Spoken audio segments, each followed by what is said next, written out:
Hello people, good afternoon. తిన్నారా అందరూ? ఇది వచ్చేసి మా బాబు ప్రాజెక్ట్ అండి.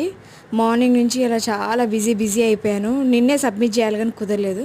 And this is the final output of మా బాబు ప్రాజెక్ట్ అండి, ఫ్రూట్స్కి సంబంధించింది.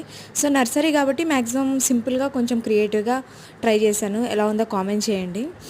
ఇది వచ్చేసి ఫ్రూట్ వీల్. సో దీన్ని ఇలా ఫింగర్తో టర్న్ చేస్తే పిల్లలు నేమ్ గెస్ చేస్తూ ఉంటారు. కొంచెం వాళ్ళు ఇంట్రెస్టింగ్గా ఉంటుంది. అండ్ నేను నిన్న పప్పుచారు అయింది. ఇలా ఎందుకో పాలకూర పప్పు తినాలనిపించేసి పాలకూర పప్పు చేసేసి రెడీ పెట్టి తాలింపు పెట్టాను. అండ్ దాని కాంబినేషన్ వచ్చేసి ఆమ్లెట్ చేద్దామన్న ఆలోచనలో ఉన్నాను.